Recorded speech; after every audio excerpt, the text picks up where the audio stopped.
നമസ്കാരം. Doctor Mangalam Swaminathan foundation national excellency award ദാന ചടങ്ങ് ദില്ലിയിൽ നടന്നു. ലോകത്തിന്റെ നാനാഭാഗങ്ങളിൽ നിന്നും ഭാരതത്തിന്റെ വിവിധ ഭാഗങ്ങളിൽ നിന്നുമുള്ള വിദ്യാഭ്യാസ, സാമൂഹിക, സാംസ്കാരിക രംഗങ്ങളിൽ നിന്നുമുള്ള പ്രമുഖർ പങ്കെടുത്ത പ്രൗഢമായ സദസ്സിനെ സാക്ഷിയാക്കി കേന്ദ്ര ഉപരിതല ഗതാഗത വകുപ്പ് മന്ത്രി നിതിൻ ഗഡ്കരി, കേന്ദ്ര ടൂറിസം വകുപ്പ് മന്ത്രി ശ്രീ പട്നായിക് എന്നിവർ ചേർന്നാണ് അവാർഡ് ദാനം നിർവഹിച്ചത്. ഡോക്ടർ മംഗളം സ്വാമിനാഥൻ ഫൗണ്ടേഷൻ മുഖ്യ രക്ഷാധികാരിയും മുൻ കേന്ദ്ര മാനവ വിഭവശേഷി വകുപ്പ് മന്ത്രി ഡോക്ടർ മുരളി മനോഹർ ജോഷി അധ്യക്ഷത വഹിച്ച ചടങ്ങിൽ ഫൗണ്ടേഷൻ ചെയർമാനും മാനേജിംഗ് ട്രസ്റ്റിയുമായ ഡോക്ടർ ആർ ബാലശങ്കർ ആമുഖ പ്രസംഗം നടത്തി. I am very happy that on this occasion, this is the fourth year of Mangalam Swaminathan Foundation. And today we have a very dignified and very grand function in the sense, this is the 2-year function that we are clubbing together. That is why we are giving awards for 10 people. Because last year we could not have it, and thank God we have all survived the COVID.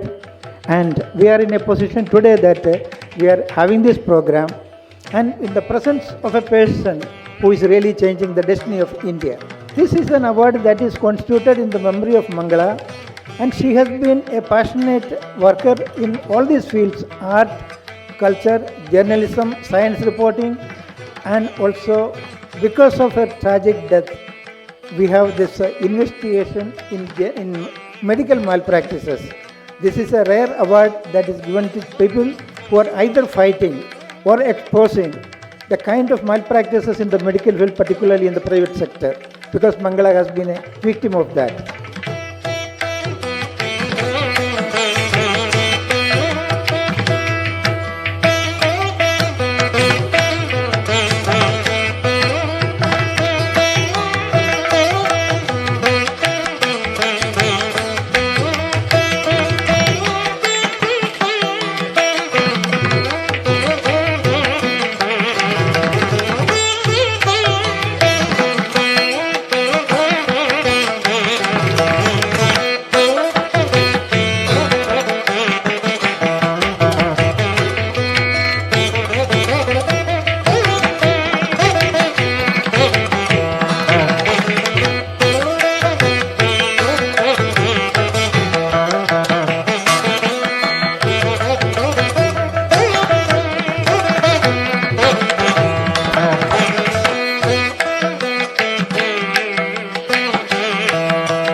New Delhi NDMC ഓഡിറ്റോറിയത്തിൽ നടന്ന ചടങ്ങിൽ കേന്ദ്രമന്ത്രിമാരെ കൂടാതെ ദില്ലിയിലെ രാഷ്ട്രീയ സാംസ്കാരിക രംഗത്തെ പ്രമുഖർ പങ്കെടുത്തു.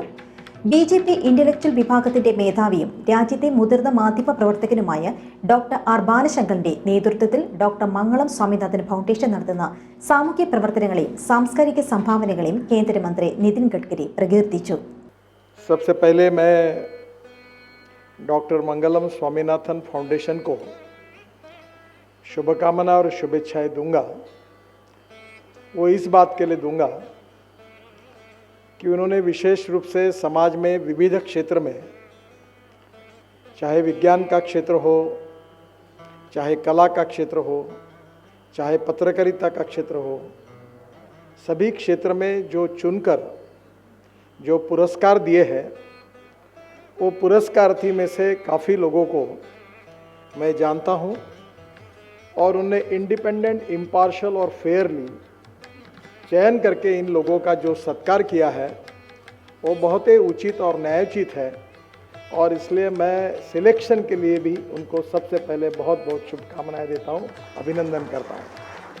आज विशेष रूप से गरीब लोगों के लिए मकान बनाने के लिए जो पुरस्कार दिया गया, वो हमारे सामाजिक आर्थिक चिंतन में पंडित दीनदयाल उपाध्याय जी का जो चिंतन था कि समाज के जो शोषित है, पीड़ित है, दलित है, जिनके पास रहने के लिए मकान नहीं है, खाने के लिए रोटी नहीं है, जिनके शरीर पर कपड़ा नहीं है, उस दरिद्र नारायण को हम भगवान मानकर उसकी निरंतर सेवा करते रहे.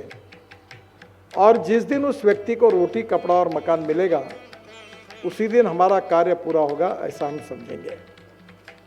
तो सामाजिक आर्थिक चिंतन जो है पंडित दीनदयाल उपाध्याय जी का, यही महात्मा गांधी जी ने भी इसी बात को कहा है. और इसलिए सामाजिक आर्थिक परिवर्तन अगर करना होगा तो social consciousness, social awareness and social responsibility is equally important. और इसलिए कोई पत्रकार हो, कोई डॉक्टर हो, कोई वकील हो, कोई उद्योगपति हो, सबके जीवन में अपने क्षेत्र में काम करते समय मैं अपने देश के लिए काम कर रहा हूँ, अपने समाज के लिए काम कर रहा हूँ, इस राष्ट्र के पुनर्निर्माण के लिए काम कर रहा हूँ, यह भाव होगा तो उसकी दिशा और उचित हो सकती है। आज हमारे देश में कोई बात की कमी नहीं है। हमारे देश में आप अगर देखेंगे तो यंगेस्ट टैलेंटेड इंजीनियरिंग पावर आज हमारे देश में है, और कोई वर्ल्ड के जो इंटरनेशनल स्टैंडर्ड्स हैं, जो बेंचमार्क है, वो पूरे करने में हमारे लोग कहीं कम नहीं पड़ते। मेरा एक छोटा सा अनुभव है कि हमारे इंजीनियर्स ने अभी मुंबई दिल्ली हाईवे पर एक 2.5 किलोमीटर 4 लेन कंक्रीट रोड 24 घंटे में बनाया, और एक सोलापुर विजापुर सेक्शन में हमारे ही कॉन्ट्रैक्टर ने 26 किलोमीटर 1 लेन बिटुमिन रोड 22 घंटे में बनाया। तो मैं दोनों को अपने घर बुलाया और मैंने उनका सत्कार किया। तो सत्कार करने के बाद उनको मैंने पूछा कि आपने ये क्यों किया। तो उन्होंने मुझे ये कहा कि हम कॉन्ट्रैक्टर हैं, 2 पैसे कमाने के लिए काम कर रहे हैं, अधिकारी भी थे, और उन्होंने कहा कि हमें ऐसा लगा कि Guinness book of world record में हम ऐसा कुछ काम करें कि हमारे देश का नाम भी दुनिया तक पहुंचे, यही हमारी इसके पीछे भावना थी। And this is very important, this inspiration and motivation is the strength for the country. और इसलिए समाज हो, समाजकारण हो, राजकारण हो, पॉलिटिक्स हो, अक्सर हमें यही संस्कार मिला है कि politics is a instrument of socio economic reform. सामाजिक आर्थिक परिवर्तन का यह राजनीति, यह सबसे बड़ा उपकरण है, पर कभी कभी इसके ट्रू मीनिंग के लिए हमें भलती जगह हम भटक जाते हैं। Politics not only it means power politics, राजकारण, समाज कारण, राष्ट्र कारण और विकास कारण।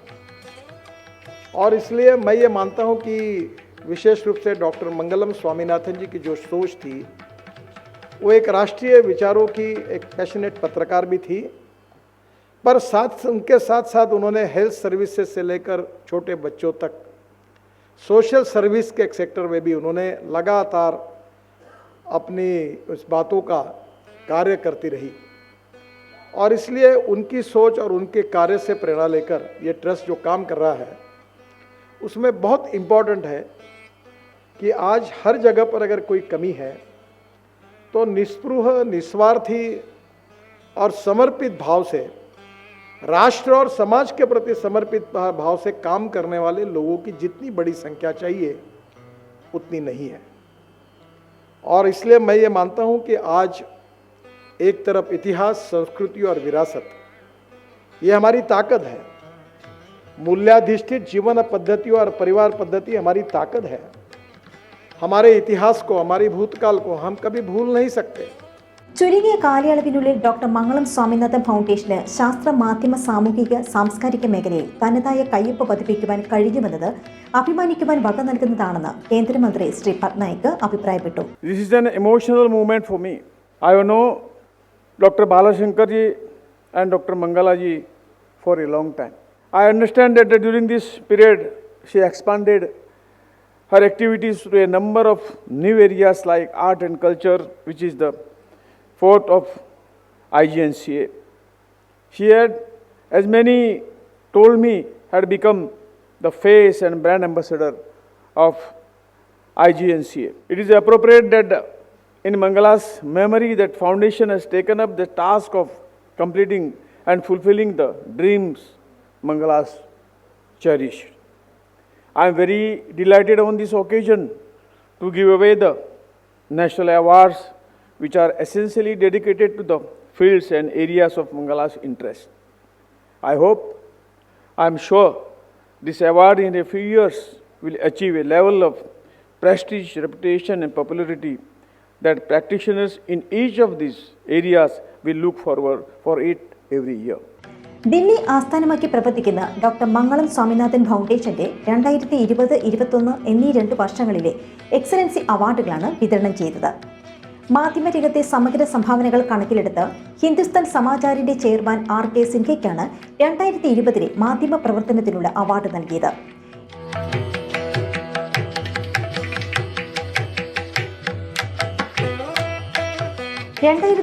ിലെ മാധ്യമ അവാർഡ് ഉദാരി ദിനപത്രത്തിന്റെ അസോസിയേറ്റ് എഡിറ്റർ ശ്രീരാം ശ്രീ ജോഷിയും 2020 സയൻസ് റിപ്പോർട്ടിംഗ് കേരളത്തിൽ നിന്നും മലയാള മനോരമ അസിസ്റ്റന്റ് എഡിറ്റർ വർഗീസ് തോമസിനും 2021 സയൻസ് റിപ്പോർട്ടിംഗ് അവാർഡിന് അർഹയായത് ന്യൂജി സ്ഥാപകനും ചീഫ് എഡിറ്ററുമായ ശലഭ് ഉപാധ്യയ്ക്കുമാണ് നൽകിയത്. കലാ സാംസ്കാരിക രംഗത്തെ സമഗ്ര സംഭാവനയ്ക്ക് 2020 അവാർഡ് പ്രശസ്ത ചിത്രകാരി മുബാറക് നിസ മുഹമ്മദ് റിയാസും നേടിയിരുന്നു. നിസ ഉൾപ്പെടെ 5 മലയാളികൾക്കാണ് ഇത്തവണ മംഗളം സ്വാമിനാഥൻ എക്സലൻസി അവാർഡ് ലഭിക്കുകയുണ്ടായത്. 2021 കലാ സാംസ്കാരിക രംഗത്തെ സംഭാവനയ്ക്കുള്ള അവാർഡ് ഓർഗനൈസേഷൻ വാരികയുടെ വെബ് കൺസൾട്ടറും എഴുത്തുകാരനുമായ PR ഗണേശനായിരുന്നു. 2020 മെഡിക്കൽ റിപ്പോർട്ടിംഗിന് പ്രശസ്ത മാധ്യമ പ്രവർത്തക പുഷ്പ ഗിരിമാജിയും 2021 ആതുര രംഗത്തെ ദുഷ്പ്രവണതയ്ക്കെതിരെ പോരാടുന്ന അഡ്വക്കേറ്റ് അപൂർവ കുറുപ്പും അവാർഡ് ലഭിച്ചവരിൽ പെടുന്നു. ദേശീയ നേതാവായിരുന്ന ദത്തോപന്ത് ടെഗ്ഡിയുടെ പേരിൽ ഏർപ്പെടുത്തിയിട്ടുള്ള സാമൂഹിക സേവനത്തിനുള്ള അവാർഡ് ദത്തോപന്ത് ടെഗ്ഡി സേവാ സമ്മാൻ പുരസ്കാരം 2020 HRDS ഇന്ത്യയുടെ അജി കൃഷ്ണനാണ് നൽകിയത്. ഭാരതത്തിന്റെ വിവിധ ഭാഗങ്ങളിൽ ആദിവാസി മേഖലയിൽ സേവന പ്രവർത്തനങ്ങൾ നടത്തുന്ന HRDS നിർധരർക്ക് ആയിരക്കണക്കിന് വീടുകൾ നിർമ്മിച്ചു നൽകിയിട്ടുണ്ട്. 2021 ദത്തോപന്ത് ടെഗ്ഡി സേവാ സമ്മാൻ അവാർഡിന് അർഹമായത് ഭാരത് വികാസ് പരിഷത്തിന്റെ സുരേഷ് ജെയിനാണ്. പ്രളയം, കോവിഡ് മഹാമാരി പോലെയുള്ള സാഹചര്യത്തിൽ മികച്ച സേവന പ്രവർത്തനങ്ങളിൽ ഭാരത് വികാസ് പരിഷത്ത് ഏർപ്പെട്ടുവരുന്നു. 2019 ദത്തോപന്ത് ടെഗ്ഡി പുരസ്കാരം ദേശീയ സേവാഭാരതിക്കാണ് ലഭിച്ചത്.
ഡോക്ടർ മുരളി മനോഹർ ജോഷി മുഖ്യ രക്ഷാധികാരിയായും ഡോക്ടർ R ബാലശങ്കർ ചെയർമാനും മാനേജിംഗ് ട്രസ്റ്റിയുമായി പ്രവർത്തിക്കുന്ന പ്രസ്ഥാനമാണ് ഡോക്ടർ മംഗളം സ്വാമിനാഥൻ ഫൗണ്ടേഷൻ.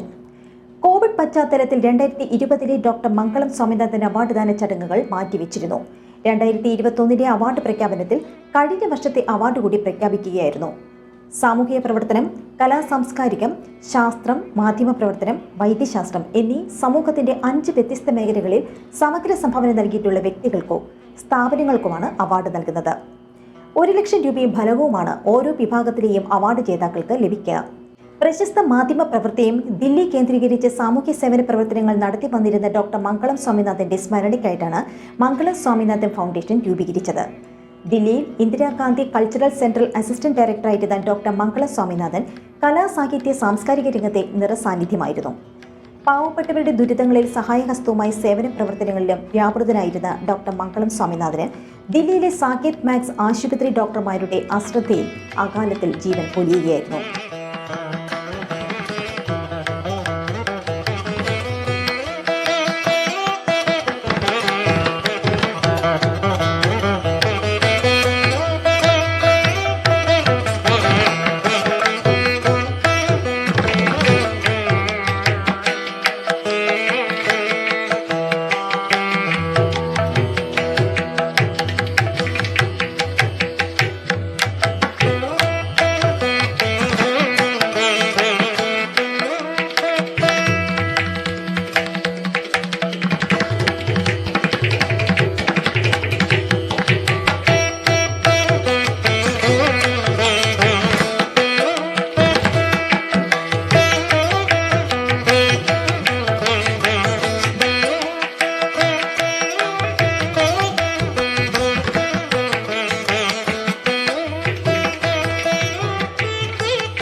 मंगलम फाउंडेशन के संस्थापक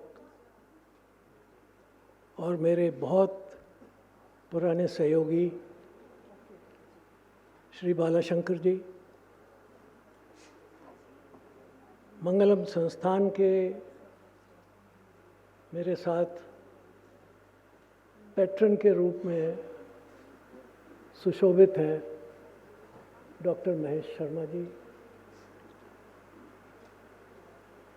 भारत सरकार के राज्य मंत्री जो भी बहुत वर्षों से वैसा ही कार्य कर रहे हैं राजनीति के क्षेत्र में, जिसके बारे में अभी मेरे पूर्व वक्ता श्री नितिन जी ने संकेत किया है। उन सबको अभिवादन करते हुए और उन सब के साथ इस आयोजन में पधारे हुए देवियों और सज्जनों को नमस्कार करते हुए मैं कुछ शब्द आपके सामने रखना चाहूँगा। हेमंत जी ने आदेश दिया कि मुझे पहले बोलना चाहिए, पर मंच के शिष्टाचार के हिसाब से तो हमारे नायक जी को पहले बोलना चाहिए था, क्योंकि वो देश में केंद्रीय सरकार में मंत्री के नाते यहाँ बैठे हुए सबसे वरिष्ठ महानुभाव हैं। सर्वप्रथम तो मैं आज के सभी प्रतिभागियों को हृदय से धन्यवाद और शुभकामनाएं प्रकट करता हूँ। जो बालाशंकर जी ने जिस सूक्ष्मता के साथ अपनी गुण ग्राहकता का परिचय दिया, वो भी अपने आप में एक अतुलनीय बौद्धिक क्षमता का परिचायक है। देश के कोने कोने से सभी विधाओं को समाचारों के माध्यम से, लेखों के माध्यम से देश भर में और विभिन्न भाषाओं में, विभिन्न विषयों में सब जगह पहुंचाना, वो एक अपने आप में बहुत सराहनीय कार्य है, बहुत महत्वपूर्ण कार्य है, श्रम साध्य कार्य है, बहुत मेहनत पड़ती है उसमें। केवल लिखना ही नहीं होता, जाना भी होता है, मिलना भी होता है, पढ़ना भी होता है और कई बार लाठी डंडा भी खाना होता है। ये सारे कष्ट सहन करने के बाद आप इस स्थिति में पहुंचते हैं कि जो आपने लिखा है उसको लोग सच माने, उसके प्रति आदर करें, उसको देखकर, उसको पढ़कर अपने विचारों का उन्नयन करें। इसलिए ये पत्रकारिता कोई सामान्य चीज़ नहीं है, और जो इसमें एक उत्कृष्टता पर पहुंचते हैं, मेरी दृष्टि में वो बहुत सम्माननीय है, वंदनीय है, वरेण्य है, और मैं उन सबको बहुत शुभकामनाएं और उनको भविष्य में इसी प्रकार की इस उज्जवल परंपरा को निर्वहन करने की शक्ति प्रदान करें परमात्मा, ऐसी प्रार्थना भी करता हूँ। डॉक्टर मंगला स्वामीनाथन से मेरा परिचय एक घरेलू महिला की तरह से, अपनी छोटी बहन की तरह से, या आज तो अब इस उम्र में तो कह सकता हूँ कि अपनी बेटी की तरह से, बालाशंकर जी को एक बहुत ही तरुण अवस्था से काम करते हुए और उनके साथ जब से मंगला का परिचय हुआ, तो हमने कभी उसको मंगला स्वामीनाथन, डॉक्टर मंगला स्वामीनाथन इस कह के नहीं पुकारा, हमेशा मंगला कह के पुकारा। मेरे कार्यालय में वो आती थी अक्सर, तब बालाशंकर जी कुछ दिनों पत्रकारिता से हटकर मेरे साथ काम करते थे मेरे मंत्रालय में। वो अक्सर आती थी वहाँ, और शायद ही ऐसा कोई अधिकारी होगा जो उनके व्यवहार से, उनकी दृष्टि से, सौजन्यता से, सौम्यता से प्रभावित न होता हो। और मैं इस बारे में अक्सर कहता रहा हूँ कि अगर डॉक्टर बालाशंकर जी की उपलब्धियों को गिना जाए तो वो सब एक तरफ और मंगला इनके जीवन में आई वो दूसरी तरफ से। ऐसा कहते हैं कि किसी भी व्यक्ति के पीछे किसी महिला की शक्ति होती है। ये बात मंगला और बालाशंकर जी को जोड़कर देखकर मैं यहाँ कह सकता हूँ कि ये मिसाल, ये उदाहरण हमारे सामने है। बालाशंकर जी ने अब अपने आप को पूरी तरह से मंगला की दृष्टि समझते हुए, उसके जीवन के मिशन को समझते हुए, इन्होंने एक तरह से अपने को मंगला स्वामीनाथन ट्रस्ट के प्रति समर्पित कर दिया है। भारत में हमेशा ये समझा जाता है कि महिलाएं ही पति के अनुसार आचरण करती हैं, उसकी इच्छाओं का सम्मान करती हैं। लेकिन यहाँ मैं आपको ये बताना चाहता हूँ कि ये उदाहरण कि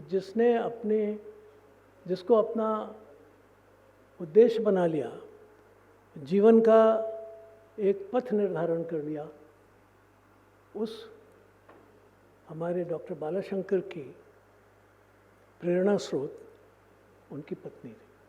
तो ये एक ऐसा उदाहरण है जिसको और लोगों को भी समझना चाहिए कि केवल पति आदेश देने के लिए नहीं होता, या घर में पत्नी क्या कर रही है उतना ही जानकारी के लिए नहीं होता, बल्कि वो भी उतना ही सहयोगी है। अगर वो अर्धांगिनी है तो ये भी अर्धांगी है। ये इस प्रकार का जो एक आदर्श उदाहरण उन्होंने रखा, उसके लिए मैं उनकी का अभिनंदन करता हूँ और आशा करता हूँ कि वो दीर्घजीवी होकर लंबे समय तक इस संस्थान का, इस ट्रस्ट का संचालन करते रहेंगे और इसे बहुत अधिक ऊंचाइयों तक ले जाएंगे। एक बात केवल अपने पत्रकार मित्रों से और जो यहाँ उपस्थित लोग हैं उनसे संक्षेप में कहना चाहता हूँ। ये बात अक्सर हम सुनते हैं कि दुनिया बदल रही है। सच है, दुनिया बदलती है। दुनिया का ये विधान है, इसका नाम ही जगत है, जो गतिशील है। वो is dynamic, is not static, वो अपनी जगह रुकता नहीं है। इसलिए गतिशील जगत में हम रहते हैं। पर उस जगत की गति कैसी हो, वो जगत किस प्रकार का व्यवहार करे, ये भी एक पक्ष में देखना है। जगत किस प्रकार का व्यवहार कर रहा है, ये लोग बड़ी सुगढ़ता से और सुंदरता से लोगों को बताते हैं। मगर मैं आपसे ये निवेदन करना चाहता हूँ कि आपको ये भी बताना चाहिए या बताने के लिए चेष्टाएं करनी चाहिए कि जगत का व्यवहार कैसा होना चाहिए। ये जगत जैसा चल रहा है क्या वैसा ही चले और आप इसकी रिपोर्टिंग करते रहें कि आज वहाँ एक घटना हो गई, आज उसने ये बोल दिया, आज वहाँ गए थे तो, और एक दूसरे के साथ प्रतिस्पर्धा करते रहे कि मैंने ये समाचार दिया, मैंने वो समाचार दिया। केवल इतना आपका काम नहीं है। आपका काम ये भी है कि ये जगत चले कैसे, जो चल रहा है वो ठीक है कि नहीं। आज टेक्नोलॉजी की बहुत महिमा गाई जाती है। टेक्नोलॉजी तो स्वभाव है, मनुष्य का स्वभाव है, प्रकृति का स्वभाव है। आपके शरीर में स्वयं टेक्नोलॉजी है। आपका जो अंगूठा है या जो आपकी हथेली है, ये जितने प्रकार के काम कर सकती है उतना कोई सामान्य बड़ी सूक्ष्मग्राही मशीन भी नहीं कर सकती।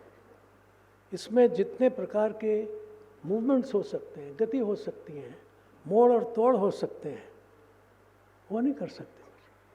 तो ये टेक्नोलॉजी तो प्रकृति ने हमारे शरीर में दी हुई है। मैं अक्सर कहता हूँ कि we are not only homo sapiens but we are homo technicus. Technology, प्रविधि हमारे अंदर मौजूद है। सवाल यह है कि इसका उपयोग किस तरह किया। आप इस टेक्नोलॉजी का उपयोग किसी भूखे को भोजन देने के लिए कर सकते हैं, किसी अपढ़ को पढ़ाने के लिए कर सकते हैं,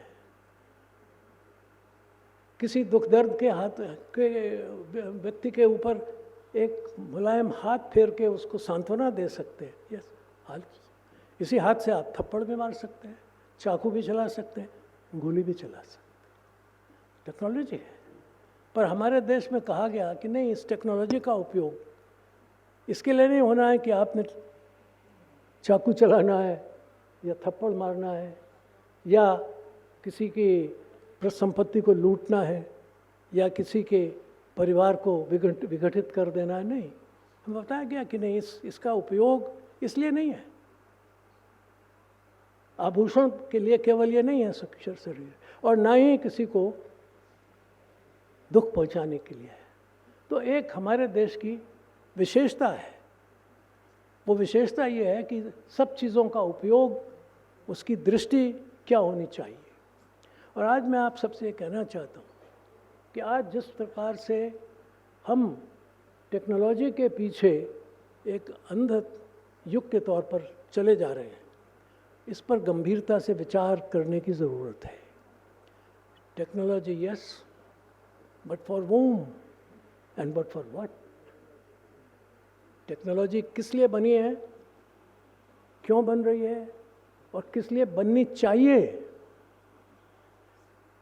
मित्रों, आज टेक्नोलॉजी केवल अगर आप गौर से देखें तो वो विश्व के कुछ केंद्रों में स्थापित हो गई है, अधिष्ठित हो गई है। और दुर्भाग्य ये है कि उन केंद्रों के साथ साथ विश्व की पूंजी भी सिमट कर जा रही है। और ये ख़तरा आ रहा है, जिसके लिए आपको मैं आज पत्रकार मित्रों को सावधान करना चाहता हूँ कि उस पर गौर से देखें, समझें उसको, कि क्या कहीं आप जिस डेमोक्रेसी के, जिस जनतंत्र के, जिस प्रजातंत्र के प्रहरी के रूप में, you are the fourth state, आपको चौथा खंबा माना जाता है, कहीं ऐसा तो नहीं है कि उस खंबे को की नींव खिसक रही है और आज वो सिमट कर केवल कुछ हाथों में और कुछ देशों के हाथ में चला गया है। मुझे ख़तरा होता है कि कभी ऐसा ना हो जाए। और जो मुझे दिखाई दे रहा है, जो गंभीर विचारक होंगे, जानते समझते होंगे, सोचते होंगे, उनके सामने चित्र स्पष्ट हो रहा होगा कि ये टेक्नोलॉजी कहाँ से आ रही है, कहाँ जा रही है, कौन बना रहा है, किस लिए बना रहा है। इसलिए ये विचार करने की ज़रूरत है, technology for home, technology by home and technology for what. यदि ये टेक्नोलॉजी दुनिया की पूंजी और टेक्नोलॉजी को कुछ ख़ास केंद्रों तक सीमित कर रही हो, तो मुझे सावधान करना है उन सब मित्रों को जो आज विचारों के प्रवाहक हैं।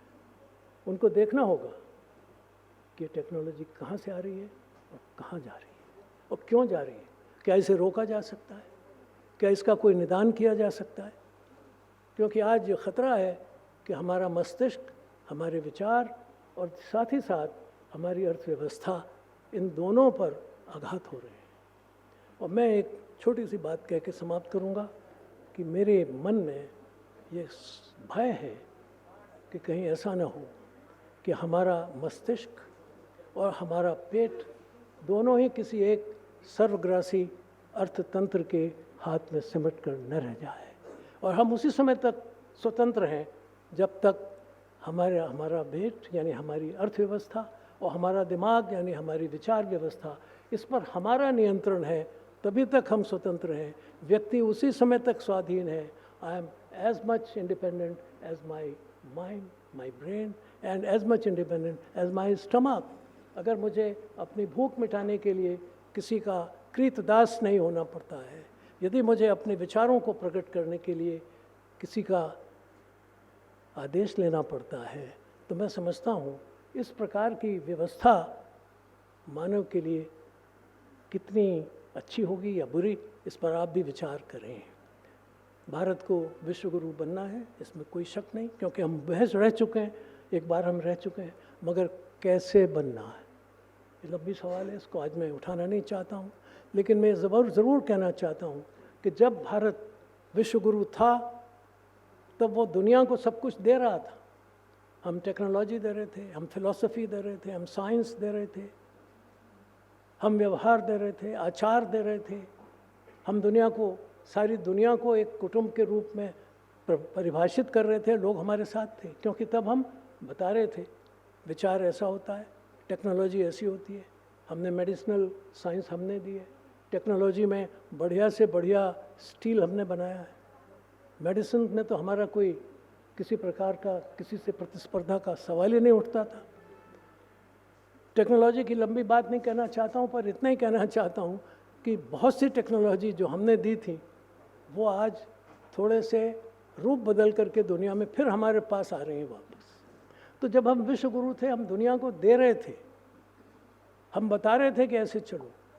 हमारे यहाँ हज़ारों लड़के पढ़ने के लिए आ रहे थे, विदेशों के तमाम अध्यापक हमारे यहाँ पढ़ रहे थे, रिसर्च करने वाले हमारे यहाँ आते थे, हमारे विश्वविद्यालयों में आते थे। आज मुझे बहुत अफसोस है कि 40-42 साल विश्वविद्यालय में पढ़ाने के बाद मुझे आज जो प्रवृत्ति दिखाई देती है वो बड़ी चिंतनीय है।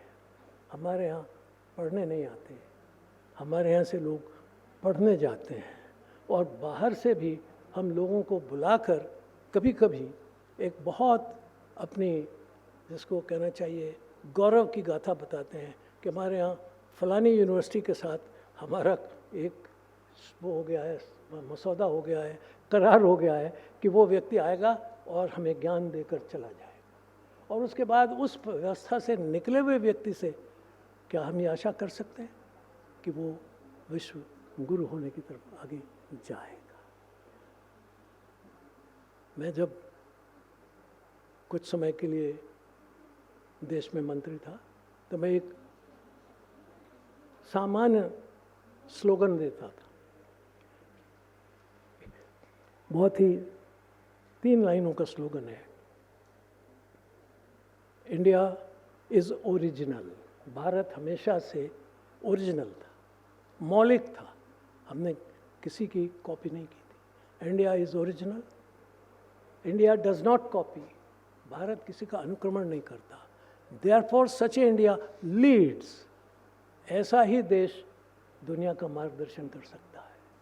और अगर हमें देश को विश्व गुरु बनाना है, जो बनना चाहिए, जो हमारा हक है, तो हमें इसके साथ ये तय करना होगा कि हमें लीड करना है, हमें कॉपी नहीं करना है, हमें अनुगमन नहीं करना है, हमें पराक्रम करना है। और ये पराक्रम देश में कोने कोने में पहुँचे, उसके वाहक आप लोग बांटे। इस दिशा में देश की विचार सरणी को आप ले जाएंगे तो मैं समझता हूँ कि जिस उद्देश्य से डॉक्टर बालाशंकर जी ने इस संस्थान की स्थापना की है, वो बहुत ही उच्च सोपान तक देश को ले जाएगा। और शायद इनके को देखकर और भी समाज के अंदर हम इस प्रकार के लोगों को अनुप्राणित कर सकेंगे, प्रेरित कर सकेंगे। इन शब्दों के साथ मैं आप सबको हार्दिक शुभकामनाएं देता हूं और उज्जवल भविष्य की कामना करता हूं, और ये आशा करता हूं कि आप भारत को उसके सच्चे स्वरूप का दिग्दर्शन कराने के लिए सफल होंगे। बहुत बहुत धन्यवाद।